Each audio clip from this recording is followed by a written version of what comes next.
En esta hora damos gracias a Dios que nos permite un programa más en el cual podemos enfocar nuestras vidas en la palabra del Señor. Y en esta oportunidad me acompaña el pastor Oscar Eduardo Ruiz, que en esta oportunidad pues nos dará algunos consejos que podemos encontrar en nuestras vidas para poder enfocar nuestro diario vivir. Pero en primer lugar damos la bienvenida, Oscar Eduardo, a este programa El Enfoque Bíblico. Amén. Gracias, hermano Guayo. Es un privilegio para mí el poder estar acá con tu persona y qué mejor que poder reflexionar un poco, ¿verdad? Poder platicar, conversar en ese contenido maravilloso y divino que encontramos en las Sagradas Escrituras. Así que muchas gracias, hermano. Amén. Guayo. Y ese es el propósito y el tema que en esta oportunidad queremos enfocar, la importancia de reflexionar, dedicar un tiempo en nuestra vida para poder reflexionar sobre esas enseñanzas que encontramos en las Sagradas Escrituras. Y quiero tomar de base lo que dice Primera de Timoteo, capítulo 4, y en el versículo 12, donde Pablo le dice a Timoteo: entre tanto que voy, ocúpate en la lectura, la exhortación y la enseñanza. Entre tanto que voy, ocúpate. ¿Qué tanto pasan los cristianos ocupados en las Sagradas Escrituras? ¿Será que pasamos ocupados en las Escrituras o descuidamos las Escrituras en nuestras vidas, hermano Oscar Eduardo? Sí, amén. Bueno, hermano Guayo y hermanos que van a estar con nosotros acompañándonos en este momento de reflexión, debemos ser bastantes analíticos o críticos, ¿verdad? De una manera muy objetiva, hermano Guayo. Y creo que por diversas razones la cristiandad ha descuidado un poco lo que es la lectura. Y cuando hablamos de la lectura, pues definitivamente tenemos que comprenderla desde el contexto escritural. Y si te das cuenta, ¿por qué decimos que se ha descuidado la lectura? Porque obviamente la lectura viene y causa un efecto. Hay una repercusión que surge en la vida del creyente y del no creyente también, porque cuando se acercan, acordémonos lo que dice la misma palabra, ¿verdad? Que el evangelio es poder, es poder de Dios. Entonces, creo que estamos viviendo un tiempo, como lo decía al principio, siendo bastante, emitiendo una crítica bastante constructiva. Hay un tiempo donde yo le llamo de analfabetismo bíblico.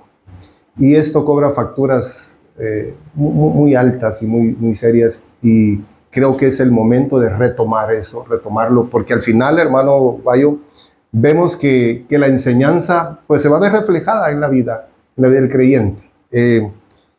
Solo a manera de ponerle un poquito de contexto al pasaje que estás tomando, hermano Guayo, si te das cuenta, cuando el apóstol Pablo da estas palabras, dice, ocúpate, ¿verdad?, en la lectura, y él habla, ¿verdad?, evita que verso 12, 1 Timoteo, estamos, ¿verdad?, 4, ¿verdad? Amén. Ahí habla de que no se desprecie la juventud, que ocuparse en la lectura, ser ejemplo, dice, para los creyentes en tu modo de hablar y de portarte en amor, fe, pureza, imagínate.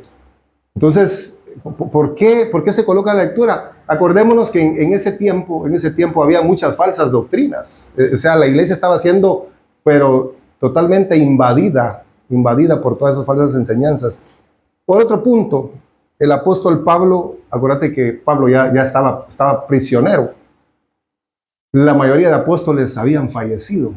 Entonces era necesario encontrar personas, ¿verdad?, que hayan sido o que hubiesen sido intervenidas por el poder divino de nuestro Señor Jesucristo y haber experimentado una conversión para poderles delegar esa tarea, porque definitivamente que así es, hermano Guayo. O sea, nosotros no somos cristianos simplemente para congregarnos en una iglesia. Tenemos un propósito en el Señor. Amén, amén, tenemos ese propósito y entonces tenemos que tener esa responsabilidad de también aceptar esas delegaciones cuando nosotros como parte de la cristiandad, ¿verdad?, en las iglesias donde nos congregamos, escuchamos la palabra, nos discipulamos, que eso es algo muy importante, el discipulado. Es porque pues nosotros queremos ser portadores de ese mensaje. Amén. ¿Verdad? Entonces eso es un punto, lo ponemos como contexto. Timoteo, cartas pastorales, ¿verdad? Las dos, a Timoteo, a Tito, cartas pastorales, donde se establecen estructuras, ¿verdad? Que van a ayudar a poder administrar la iglesia del Señor. Amén. Es un punto importante. Eso es un punto importante que lo vamos a ver más adelante, pero hubo algo importante que usted mencionaba, y es que las escrituras se tienen que ver reflejadas en nuestras vidas. Amén. Y considero de que por ahí podríamos tomar un tiempo para poder reflexionar qué tanto impacto tiene la escritura o qué tanto impacto debería de tener la escritura en mi vida diaria, en mi conducta, como usted decía, en mi conducta, en mi diario hablar, en forma de pensar, porque debe de causar un impacto en nuestro corazón. Amén, hermano Guayo. Bueno, tenemos que considerar algo paralelamente al impacto que causa la palabra de Dios, ¿verdad? Que acordémonos que es un mensaje del Evangelio, es un mensaje diferente, un mensaje que no vino a competir con las demás propuestas, ¿verdad? Ideologías, filosofías o lo que querramos, sino que era un mensaje puramente que venía del corazón de nuestro amado Señor.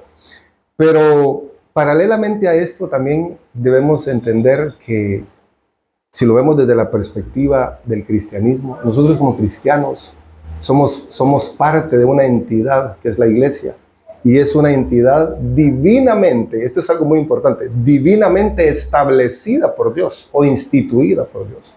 Entonces, partiendo de ahí, pues tenemos que entender de que la palabra tiene que causar en nosotros como hijos de Dios, tiene que causar pues la guianza, porque la necesidad ya debería de ser inherente a la nueva criatura. Amén. Inherente a la nueva criatura. Entonces, cuando vamos a la palabra, obviamente ahí encontramos la instrucción. La palabra del Señor, hermanos, es el medio por el cual el Señor se ha revelado a la humanidad, ¿verdad? Ahí encontramos nosotros la voluntad de Dios desde varias perspectivas, ¿verdad? Esa voluntad predestinada, por ejemplo, que Cristo muriera, ¿verdad? Esa voluntad deseada, esa voluntad moral que la vemos en los mandamientos de Deuteronomio. Entonces, todo eso no viene a ser una carga para el cristiano, sino tendría que ser un deleite. Amén. Pero tenemos que entender esto desde el nuevo nacimiento, ¿verdad? Desde el nuevo nacimiento, hermano. Amén. Algo importante que mencionabas acerca del impacto que causa la palabra en nuestras vidas, y mencionabas la importancia de tener un guía, de tener una dirección para nuestras vidas. Hoy la sociedad carece de dirección. Sí, hermano, si hacemos una evaluación en términos generales, nos damos cuenta que la debilidad o el problema más grande de la sociedad es que no quiere ser dirigida, ¿verdad? De hecho, acordémonos que la situación de pecado, ¿verdad?, que afectó a la humanidad fue por eso, porque el Señor dejó directrices. Siempre han habido leyes, ¿verdad? Muchos entienden que las leyes empezaron con Moisés, pero desde que el Señor crea al ser humano, igual a la valga la redundancia, a la creación en su totalidad, Él, eso lo dice Hebreos 1, con el poder de su palabra, Él sustenta las cosas. Y ese sustentar es que Él dejó establecido, como por ejemplo, decirle al mar, hasta aquí vas a llegar. Entonces, vemos ahora, hermano, que hay una batalla tremenda, porque acordémonos que cuando el Señor nos llama, el Señor no impone el Evangelio. Y creo que eso lo hemos experimentado, hermano. Amén. El Señor no lo impone, el Señor no obliga, el Señor expone su mensaje, ¿verdad? Nos dio el entendimiento al momento de haber llegado, de modo que si alguno, dice Pablo, está en Cristo, es una nueva criatura. Amén. Entonces esa nueva creación esa nueva criatura no es de tiempo cronos, sino es de esencia, es de naturaleza. Amén. Entonces, el Señor lo hace, ¿por qué razón? Para que nosotros podamos rendir nuestra voluntad. Y yendo a lo que estamos conversando, que decías, la sociedad no, la dirección falta. Claro, pienso que el papel, hermano, el papel de la iglesia es, viéndolo de esta forma, el papel de la iglesia tiene que ser luz. Amén. ¿Verdad? Ser sal, ser luz. Y eso no nos hace mejores, sino que es el compromiso. Amén. Y ahí quiero enfatizar, porque hay palabras aquí en estos pasajes, por ejemplo, donde dice, esto manda y enseña, ninguno tenga en poco tu juventud, sino sé un ejemplo. Y ahí quiero enfocarme, sé un ejemplo. O sea, somos llamados a ser un ejemplo. Somos llamados a ser luz. En Juan 1:4 dice, hablando acerca de Jesús, y en él estaba la vida, y la vida era la luz de los hombres. O sea, mi vida, su vida y la vida de aquellos que se exponen a la palabra de Dios, hay tal transformación en su forma de conducirse en esta vida, que es una luz, o debería de ser una luz para otras vidas. O sea, mi vida es una luz para que otros también puedan ser conducidos por un camino totalmente diferente, un camino donde hay paz, un camino donde hay servicio, una vida donde hay una entrega desinteresada a los demás, no hay malicia, no hay maldad. Pueden encontrar en nuestras vidas una luz, pero ese es el desafío, ser un ejemplo. Amén. Ser un ejemplo. Carecemos hoy realmente, como hablábamos, de ejemplaridad dentro de la iglesia, y ese es el desafío, como todos. Amén. Porque la palabra la tenemos para llegar a ser un ejemplo. O sea, lo que tenemos que hacer es ver la vida de Jesús, ver la vida de cómo se conducía. De hecho, Pablo se atrevía y decía, imítenme a mí como yo imito a Jesús. O sea, había una trascendencia del ejemplo de una generación a otra. Y es lo que carecemos hoy realmente en nuestra sociedad. Amén. Creo, hermano, que si algo ha afectado un poco es en que posiblemente se esté, o muchos, o algunos, estén entendiendo el Evangelio como una nueva ética. Pero el Evangelio no es una nueva ética, hermano Guay. El Evangelio dice claramente la palabra que es poder de Dios para salvar.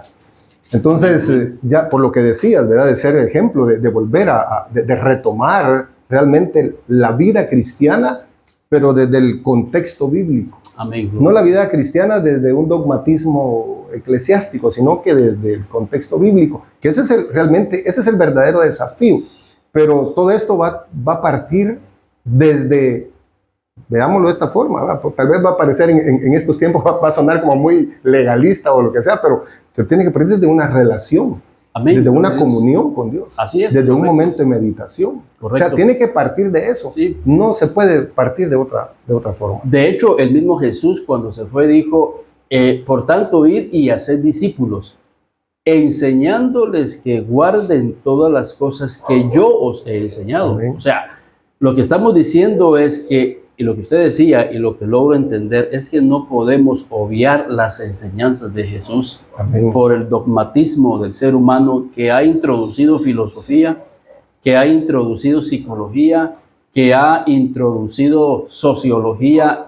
Todo ese pensamiento positivo no lo podemos cambiar por las enseñanzas. Por eso Pablo le dice a Timoteo que sea un ejemplo en pureza. Amén. Pero en pureza doctrinal, amén, en pureza escritural, y lo que Dios dejó para el hombre, lo dejó escrito en la palabra a través de la vida de Jesús. Por eso Jesús dice, mire, hagan discípulos enseñándoles las cosas que yo les he enseñado. Y creo amén, que de alguna manera Jesús dijo eso porque, como usted decía, él sabía que se iban a introducir falsas doctrinas, falsas filosofías, en donde los líderes pretenden cambiar a las personas, suavizando quizás la carne, sí, suavizando el pecado, cuando el Señor dice, miren, la única manera de hacer discípulos es que ustedes enseñen, pero que enseñen lo que yo les enseñé.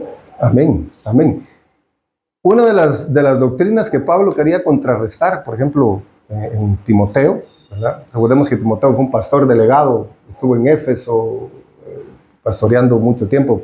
Eso fue posterior a que Pablo lo hiciera. Lo que decías, el gnosticismo, el misticismo, eran corrientes heréticas doctrinales que no negaban, fíjate, no negaban a Cristo, pero sí invitaban a mezclar su creencia o sus prácticas, ¿verdad?, con el nombre de Cristo. Entonces, la pureza no tiene que ver simplemente con leer la Escritura, sino con realmente extraer la enseñanza que ahí está, porque ahí está la enseñanza. Y usted decía algo importante también, y es válido mencionar, porque esto nace de una relación con el Espíritu Santo. Amén. O sea, lo que estamos diciendo es que sí es importante la lectura bíblica y es nuestro tema, pero es importante también una vida de oración, una vida de intimidad con el Espíritu Santo, porque a la larga la Biblia dice que los hijos no son guiados por la Biblia, sino que son guiados por el Espíritu. Amén. Y esa palabra hijos es la palabra que en hebreo significa, en griego significa huios, hijos maduros. Ajá. O sea, los hijos maduros de Dios no se guían por la letra, sino por el Espíritu que mora en nuestras vidas. Y es el Espíritu el que va a tomar qué escritura va a corresponder para cada situación. Porque muchas veces la Biblia dice que la letra mata, pero el Espíritu vivifica. Muchas veces yo puedo pensar, los que predicamos, ¿verdad, pastor? Señor, ¿sobre qué predico? Hay un sinfín de temas, pero ¿qué quieres tú darle hoy al pueblo? Sí. Y el Espíritu Santo en ese tiempo de oración, de reflexión, el Espíritu dice, mira, predica sobre la familia, por ejemplo. Y resulta que el que va a dirigir confirma el mensaje, porque dice, hermanos, quiero que abran sus Biblias, y él toca un aspecto de la familia. Sí. Durante el servicio, el que profetiza o el que Dios usa para dar una palabra inspirada, habla acerca de la importancia de la familia en este tiempo. Tanto el que dirigió como el que profetizó le confirmó a usted lo que el Espíritu ya le había dicho en ese tiempo de oración, que habláramos sobre la familia. Amén. Y eso es importante, decir, nace de una relación, y aquí entramos a otro tema. ¿Qué tanta relación tiene la iglesia con el Espíritu Santo en una vida de oración? Amén.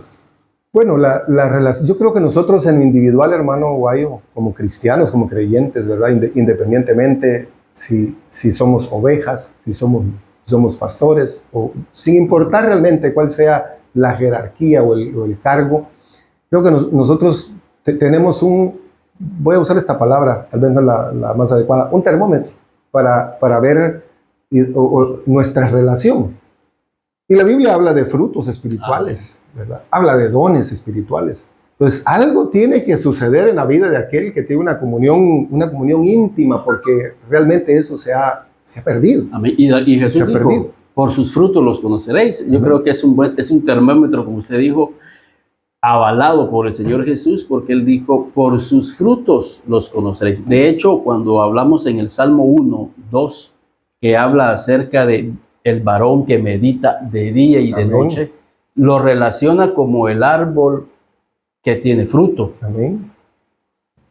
O sea, esa relación se evidencia a través del fruto, a través de una vida, a través de su testimonio. Amén. Y lo hermoso, hermano Guayo, que los frutos espirituales, vos decías algo muy importante, el Espíritu Santo, por ejemplo, en el caso de la predicación, nos indica cuál es la necesidad de la iglesia cuando estamos orando. ¿Quién mejor que el Espíritu Santo conoce la condición de la iglesia? Cuando Jesús va a ascender, Hechos 1, ¿verdad? Y recibiréis poder. No está hablando de un poder para ganar, hacernos una imagen o ganar un lugar. No, es dice, un poder para ser testigos. Amén. Y el Espíritu Santo es el delegado ahorita para guiar, para dirigir a la iglesia. Entonces queremos nosotros queremos nosotros realmente tener ese alimento, queremos tener ese mensaje que va a traer el consejo adecuado en el momento adecuado, oportuno, pues tenemos que tener esa guianza espiritual. Me llama mucho la atención, ahorita en la iglesia estamos estudiando Apocalipsis, y me llama mucho la atención capítulo 2, 3, de las 7 iglesias que realmente representan a la iglesia universal. Ahí vemos identificado. Y si te das cuenta, Éfeso, Sardis, Tiatira, tienen algo en común, ¿verdad? Obras habían por todos lados. Conozco tu obra. El Señor reconocía las obras. Las conozco. Pero a una le dice, dejaste tu primer amor. A otra le dice, tú has permitido todavía que esté esa Jezabel acá, ¿verdad? Contaminando a mis siervos. Mira qué interesante. Pero ¿cuál era la razón? La razón eran 2 cosas. Una, se perdió la relación, esa comunicación directa. Y 2, se alejaron de la palabra. De la palabra. Y el Señor es muy claro. Pero lo hermoso de todo esto, hermano Guayo, porque eso sí tenemos que decirle a los hermanos, porque posiblemente alguien diga, entonces yo estoy crudo. Yo ya no sé ni cuándo dejé de orar, ni cuándo dejé de leer la Biblia. Yo hablo la Biblia, puede decir alguien, hablo la Biblia solo cuando voy a la iglesia. Pero no importa, a mí me gusta mucho, me impacta mucho, más cuando le dice a Sardes, le dice tremendo, le dice porque tú tienes fama de que estás vivo, pero yo te digo, le dice el Señor, estás muerto. Pero ¿sabes qué es lo que a mí me llama la atención, hermano? Porque esa intervención del Cristo glorificado para las iglesias no era para avergonzarlos, ni era para desecharlos, era para llamarlos a la reflexión. Eso es impresionante, le dice, por eso yo te invito, que lo poco que aún te queda, tú lo rescates, ¿verdad? Y yo te traeré nuevamente a mi presencia. Entonces, hermano, la iglesia tiene un reto. Verso 2 de capítulo 12 de Romanos. ¿Cuál es ese reto? Pablo lo dice, ¿verdad? Pablo dice, el verso 2 dice, no se adapten a este mundo. En otras palabras, no practiquen lo mismo que este mundo está practicando. Este mundo está pues, hay un sistema que y está siendo consumido. Sino renovados en el espíritu de vuestro entendimiento. ¿Qué estamos aprendiendo? Por eso cuando vamos a la iglesia, olvidémonos de la casa, dejemos todo y vayamos realmente diciéndole al Señor, hay una necesidad de escuchar tu voz.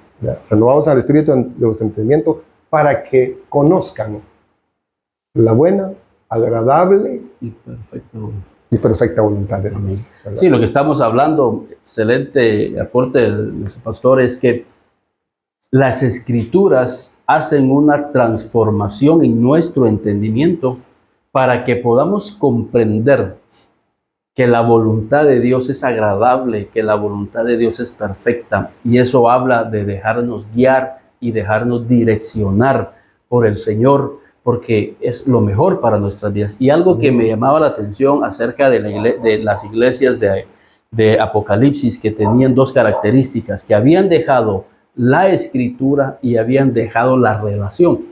Y si usted recordará en Hechos 6, la razón del por qué los apóstoles escogieron diáconos, ¿sí?, es precisamente porque ellos habían descuidado, dice, la oración y el ministerio de la palabra. Y me pongo a pensar que estos grandes hombres de Dios, los apóstoles de Dios, llegaron a ese punto de se metieron tanto al activismo religioso, o sea, a los afanes, porque también puede ser que hasta un pastor, no digamos a alguien cristiano que está inmerso en la sociedad, en muchos quehaceres, descuidemos la oración, la relación y el ministerio de la palabra, y ahí considero que estaríamos prácticamente, como dice en Lucas, el enemigo nos estaría robando las armas.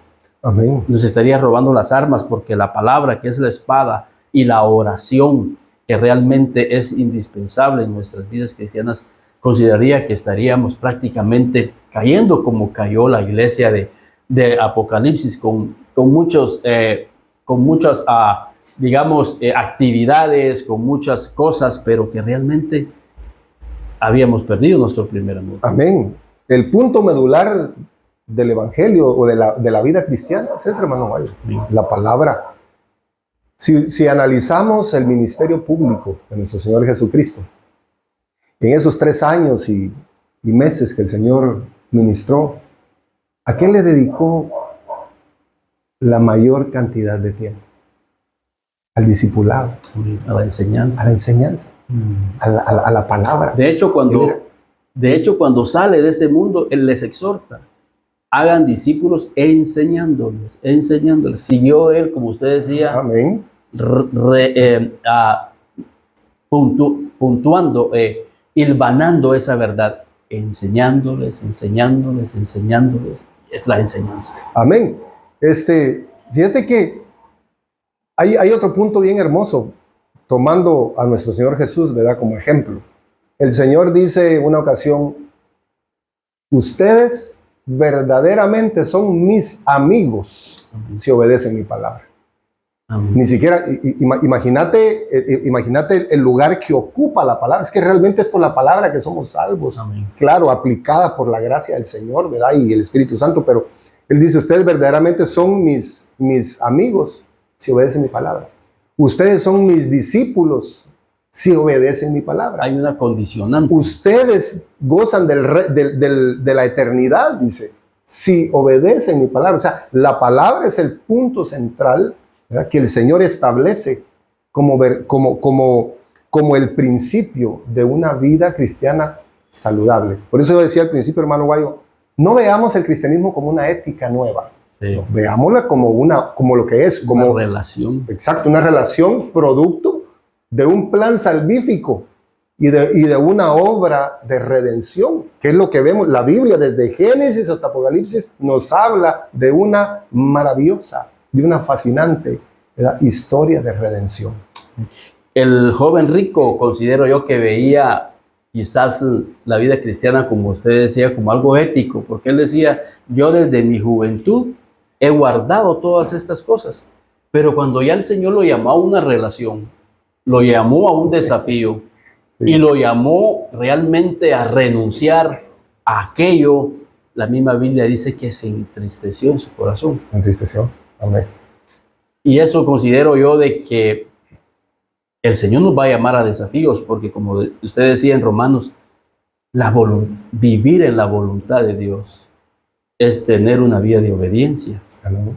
Y la palabra para el joven rico era que siguiera a Jesús. Quizás este joven rico hubiese sido, no sé, uno de los 12. Quizás este joven rico hubiese sido uno de los 70. Amén. Quizás este joven rico hubiese sido uno de los de 120 que hubiesen estado en el aposento alto. Lo que digo es que la voluntad de Dios nos va a desafiar. Amén, definitivamente, hermano. Y fíjate que este joven rico se sintió apto para seguir a Jesús. Porque él mismo llegó y le dijo: Señor, ¿qué tengo que hacer? O sea, él estaba diciendo: tengo las capacidades, yo me considero apto, creo que he crecido. Y pues ya sabemos la historia, ¿verdad? Y termina llorando y dice que el Señor pues lo amó, el Señor también sintió y lo amó. Pero a diferencia de un Pedro, por ejemplo, que el Señor le dice: Pedro, ya no más pescar aquí en el mar, ahora van a ser hombres, sígueme. Y lo llamó. Luego se va con el recaudador, ¿cómo se llama el recaudador de impuestos? El Señor amado, el otro apóstol, Mateo. Y le dice: sígueme. Entonces, estos hombres, por eso es que trascendieron, porque obedecieron la palabra. Acordémonos que la palabra es la que salía de la boca del Señor. Esta palabra es inspirada. Ese mismo Jesús que llamó a Pedro, que llamó a Mateo, ese mismo Jesús nos ha llamado a nosotros. Entonces, ¿cuál va a ser la actitud? Estoy hablando de cualquier cristiano. Y el llamado es a seguirlo. Amén. A seguirlo, pero eso tenemos que entender que eso tiene un precio también. Amén. El mismo Jesús dijo: si alguno quiere venir en pos de mí. Niéguese a sí mismo. Entonces tenemos que, niéguese, tome la cruz. Y la palabra final, sígame. Pero la pregunta aquí es, ¿a dónde iba el Señor con la cruz puesta en sus hombros? A morir a la cruz. Entonces es una invitación. Y Pablo en sus epístolas habla de eso, hermano Guayo. Entonces creo que nosotros tenemos que atender, por ejemplo, la palabra que dijo Pablo en Colosenses 3, verso 1. Si habéis, pues, resucitado con Cristo, busca las cosas de arriba. En otras palabras, si somos una nueva criatura, una nueva creación, vamos a buscar las cosas de arriba donde está Cristo. Si nosotros amamos al Señor, ¿verdad? Y esto nos va a llevar a una vida de fidelidad. Y una vida de fidelidad, hermano, es que esto todo lo amarra. Una vida de fidelidad. ¿Cómo sé yo que somos fieles? Porque seguirlo al Señor, seguirlo, ser ejemplo, ser testimonio, esto no es de palabra, ¿verdad? Sino que tiene que ver acciones. ¿Cómo sé yo que soy fiel al Señor? Cuando yo puedo renunciar a mi voluntad. Cuando yo vengo y dejo a un lado mi zona de confort por tal de obedecer lo que el Señor me está diciendo. Por ejemplo, pudiera ser para algunos la zona de confort el no querer, por ejemplo, humillarse para pedir perdón. Esa es una zona de confort. Uno dice, no, yo amo al Señor, pero yo eso sí no lo paso. El problema es de que todo lo que el Señor nos ha dejado en su palabra, ama a tu prójimo. Si alguien te quita la capa, dale la túnica. Sí. Si alguien toma lo que no es tuyo, si alguien toma lo que es tuyo, no se lo pidas. Entonces, lo que tenemos que entender es de que todo lo que salió de los labios de nuestro amado Señor no es un favor el que nos está pidiendo. Eso es algo muy importante. Es un mandamiento. Amén. Un mandamiento. Amén. Y cuando usted decía acerca de que el Señor nos quiere sacar a esa zona de confort, cuando le dijo a los discípulos que llegaran en pos de Él. Y los discípulos estaban así, Señor, te vamos a seguir. Pero la siguiente visita del Señor era Samaria. Ajá.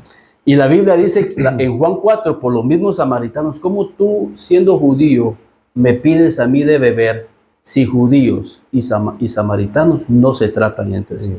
Yo considero de que había mucha gente siguiendo a Jesús, pero cuando supieron que iba para Samaria a morir, porque tenían que ir a reconciliar, tenían que irle a tener una comunión, quizás muchos que lo siguieron se volvieron a quedar y dijeron, no, Señor Jesús, ahí a Samaria no podemos entrar porque nosotros no nos llevamos, así que, y muchos por eso renuncian al evangelio. No, si se trata de pedirle perdón a mis padres, no, mejor yo renuncio. No, si se trata de pedirle perdón a mi vecino, porque ya el evangelio ya tocó esa parte, la palabra ya tocó esa parte, como usted decía. No, si se trata de pedir perdón, yo mejor, ¿y cuántos se salen de la iglesia? Precisamente por una falta de perdón, porque ya la palabra los empezó a confrontar. Entonces el Señor Jesús entra a Samaria y la Biblia dice que estuvo ahí con ellos 3 días. Convivió con ellos, los discípulos convivieron con ellos, se convirtió la mujer samaritana, se convirtieron otros, y aquel tabú, aquel prejuicio ancestral y cultural que había ahí, se vino abajo porque Jesús, obedeciendo la palabra de perdón, llegó y reconcilió esa mala relación que había y estableció en Samaria un grupo de creyentes fieles en donde vemos cumplido que la palabra estableció el reino de Dios en esas vidas. Por eso es importante que el evangelio, la palabra, tiene que llevarnos a un cambio. Amén, hermano. A un cambio de actitud. Amén. Yo creo, hermanos, que todos los que hemos sido alcanzados por nuestro Señor Jesucristo, todos los que hemos gozado de esa misericordia y de esa gracia, tenemos que entender que el llamado que el Señor nos hace no es un llamado a encontrarnos con una vida sencilla, sino al contrario. Imagínate, hermano Guayo, ¿cuántos años, todos los años que pasamos sin Cristo, nosotros fuimos formados? El ser humano nace con una personalidad, pero luego con la educación, con la influencia, pues se crea su personalidad, su carácter. Imagínate cuántos años se pasó con esto. Llegamos al Señor y no es por arte de magia que se nos va.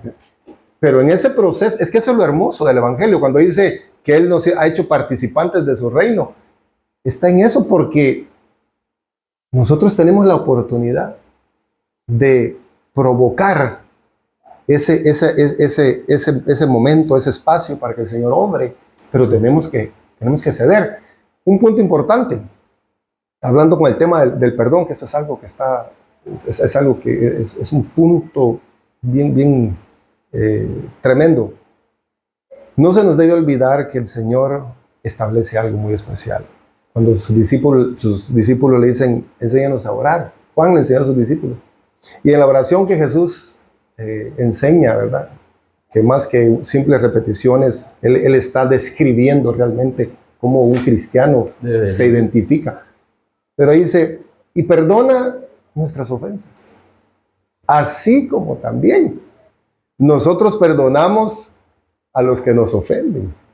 Entonces, hermano Guayo, el hecho, ¿verdad?, que el Señor nos permite sentir, ¿verdad?, y nos llama al perdón, es porque ahí mismo no nos está diciendo humillate, nos está diciendo tenés que estar en este lugar porque es como te podés presentar para solicitar perdón, ¿verdad?, para solicitar perdón. Es necesario, hermano Guayo, que la iglesia vuelva a las Escrituras, ¿verdad? Yo comparto pues tantas cosas, pero si la iglesia quiere crecer, y eso la misma Escritura lo dice, nosotros no vamos a crecer porque nos congregamos, no vamos a crecer porque leemos la Biblia simplemente, ¿verdad?, porque es un todo la vida cristiana. No vamos a crecer porque cantamos o porque tenemos asistencia. No, vamos a crecer porque vamos a someternos a la palabra de Dios. Y eso lo vemos reflejado. Mira lo que le dice. ¿Por qué el Señor en Josué? ¿Por qué el Señor le dice a Josué? Le dijo a Moisés también. ¿Por qué le dijo, yo voy a estar siempre contigo? Yo voy a estar siempre contigo. Y lo llama a que se esfuerce, a que sea valiente. ¿Para qué? ¿Para ganar las batallas? No. Para obedecer su palabra. Entonces de ahí tenemos que partir. A veces nos sentimos desprotegidos. Señor, ¿qué pasó? Señor, no, me siento como solo. Pero yo creo que la interrogante o el cuestionamiento no debe ser de abajo hacia arriba. Tiene que ser de nosotros a nuestro mismo corazón. A nuestro mismo corazón. El Señor jamás se ha apartado. Volviendo al tema de las iglesias de Apocalipsis, ni de ellos se apartó. Porque ahí estuvo, en el momento propicio estuvo para llamarle la atención. No, vénganse. No, ahí se me hicieron a un ladito y ahí yo no puedo intervenir. Aún no había quitado el candelero, todavía estaba ahí. Ahí estaba, hermano. Sí. A Éfeso le dice, quitaré tu candelero. Dejaste tu primer amor. Imagínate, tenían la doctrina, pero una cosa es conocer la doctrina y otra cosa es tener la doctrina, vivir la doctrina. Son dos puntos diferentes. Nosotros podemos saber todos los pasos para hacer una cirugía, pero ¿te animarías a hacer una? Yo no. Sí. Solo teórico. Y yo considero de que el Señor Jesús es tan fiel cuando mencionabas acerca de que el Señor Jesús les enseñó a los discípulos a orar y les enseñó la teoría, miren, oren así, pero les puso un ejemplo de aquel hombre que se despierta a medianoche y va a tocar la puerta del vecino. Y dice que el vecino, dice, por el infortunio del vecino, se levanta y le da lo que le está pidiendo. Y hace referencia a que el Espíritu Santo, ahora que ya hemos aprendido a orar, que hemos experimentado la oración, van a haber veces en que el Espíritu, que es el amigo, va a llegar a medianoche a tu cama, a tu zona de confort, a levantarte y decirte, ¿tienes algo que ofrecerme? Y vamos a empezar a ser adoradores en espíritu y en verdad. 2 de la mañana, 3 de la mañana, y nos levantamos a ver qué quiere nuestro amigo. Y la verdad que nuestro amigo lo que quiere es que nosotros llevemos una palabra a alguien, porque en esa hora te va a decir, quiero que le digas esto a fulano, o ahí mismo el Espíritu nos va a pedir que intercedemos por tal familia, y ahí Amén. vamos a comprender que esa familia Amén. tiene algo. Y después la familia se sorprende y dice, ¿y usted cómo sabe mi vida? ¿Cómo supo esto que yo estoy pasando? Porque anoche, en la madrugada, me despertó un amigo para que platicáramos, para que le ofreciera un tiempo de adoración, un tiempo de devoción, y ahí ese amigo habló a mi corazón, porque ¿de qué me serviría yo decir, soy un experto en orar, pero soy muy dejado a la hora que el Espíritu quiere despertarme a mí Así es. por la pereza espiritual quizás? Hermano Eduardo, algo ya final que quisiéramos compartirle a nuestros oyentes en Canal 70, en Telecom Zacapa y en las diferentes redes sociales donde este programa llega. Sí, claro. Bueno, creo que lo que pudiéramos exhortar a los hermanos, primeramente a los hermanos, volvamos a la palabra del Señor. Ahí sí, como decía el profeta, ¿verdad? Parados en los caminos y preguntad por las sendas antiguas. Creo que la iglesia debe de evolucionar, pero no cambiar la forma de evangelio que el Señor instituyó. Entonces, tenemos que volver a la Escritura, tenemos que volver a la oración, es importante lo que decías, tenemos que volver a la comunión, a la meditación. Porque cuando oramos comemos, Amén. pero cuando meditamos, digerimos. Entonces, no se puede hacer solo una cosa, porque nos va a hacer mal la comida. Sí. Entonces, hermanos, volvamos a la Escritura, congreguémonos, involucrémonos, convivamos con los hermanos en la fe, porque la cuestión es de que hoy muchos cristianos llegan a las iglesias muy cargados, muy contaminados. Por lo mismo, vivimos un sistema. Yo experimento eso, yo trabajo en lo secular. Yo me muevo en lo secular, trabajo y estoy expuesto. Yo sé, yo conozco eso. Pero cuando salimos y vamos a dedicarle el tiempo, que dedicar el tiempo al Señor no es ir a 1 hora y media de servicio, de culto, no. Es una relación. Es una relación. Entonces volvamos a la oración, si podemos, hagámoslo familiarmente, ¿verdad? Si se coincide, porque a veces ya los hijos son grandes, son adultos y tienen sus quehaceres, pero nosotros estemos ahí, oremos, compartamos el Evangelio con quien nos permite hacerlo y con quien no, ¿verdad? Pues hagámoslo con el testimonio. Lo que dice Pedro, capítulo 3, verso 1, primera de Pedro, capítulo 3, verso 1, dice, cuando habla a las mujeres, ¿verdad? Si alguno tiene un esposo que no es creyente, ¿verdad? Y dice, y no quiere escuchar el mensaje, o sea, hablándolo muy coloquialmente, pues Con su conducta. ¿Qué quiere decir casta? Exacto. Entonces imagínate, tal vez alguien nos puede decir y con todo su derecho, mira, yo no quiero escucharte, no me hables del Evangelio, pero algo que sí no puede evitar es ver nuestra conducta. Amén. Y por eso decíamos, leíamos acerca de Timoteo, sé un ejemplo. Amén. En conducta, porque la conducta va a tener un impacto en nuestra vida, un impacto en los cielos y va a tener un impacto en las personas que nos rodean. Muchas veces no le damos énfasis a la conducta y muchas veces decimos, yo soy como soy y a nadie le importa. Y pensamos que esa frase nos va a hacer evadir la responsabilidad que conlleva como cristianos ser un ejemplo. Y siempre les digo a mis alumnos que la conducta tiene un valor, hay que darle. Amén. La Biblia dice, ninguno tenga en poco tu juventud, que nadie te tenga en poco. Así es. Pero ¿por qué muchas veces me tienen en poco? Hay que ver cómo nos estamos conduciendo, hay que ver cómo es nuestra conducta, porque si nuestra conducta deja mucho que desear, por eso es que te están teniendo en poco. Nuestro mayor patrimonio es nuestra conducta. Y siempre digo que la conducta tiene un valor eterno, porque esta conducta trasciende más allá de la muerte. Se está escribiendo un libro de todos nuestros actos.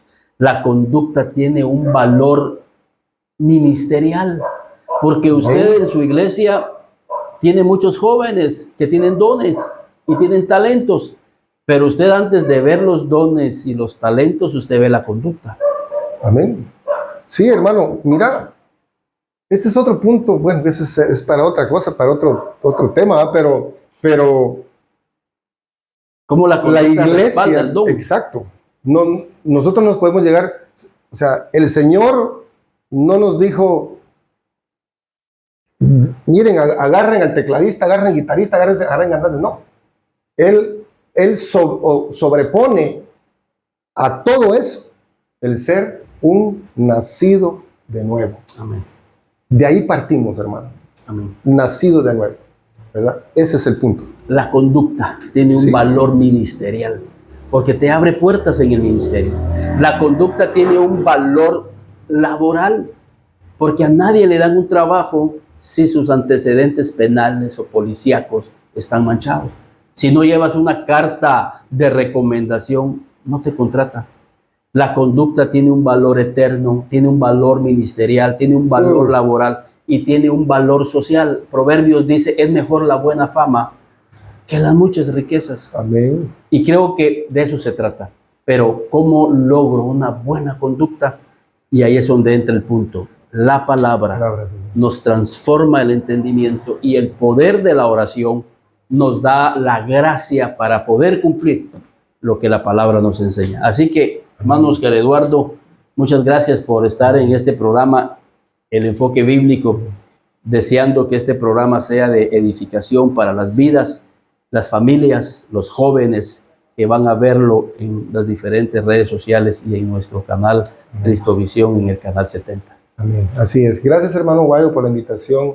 Creo que es muy edificante, muy productivo el poder congregarnos y compartir con hermanos en la fe, ¿verdad? Porque a eso hemos sido llamados, ¿verdad? Aunque nos congregamos en diferentes, valga la redundancia, congregaciones, pero pertenecemos a una misma iglesia. Amén. Y qué hermoso es el podernos reunir para trasladar el mensaje, ¿verdad? Para trasladar el mensaje y te felicito, hermano, por tu programa, porque lo he visto, yo lo he estado viendo en diferentes siervos que has invitado, y la verdad es de que eso va a causar un impacto. Ya lo está causando, pero veremos un resultado, ¿verdad? A mediano plazo vamos a verlo, si no es que ya, porque hay gente que quiere, hay personas que realmente quieren y cuando se topan o se encuentran con este tipo de programas, creo que son llamados a la reflexión por el Espíritu Santo.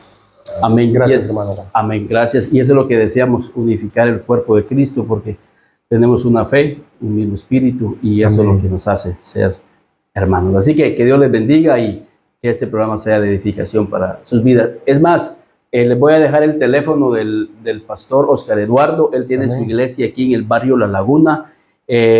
Por si alguien vive por este sector y desea congregarse, pues llámelo. Y es una buena oportunidad para que usted y su familia puedan encontrar una iglesia en donde poderse congregar y así crecer en el Señor Jesucristo. Amén.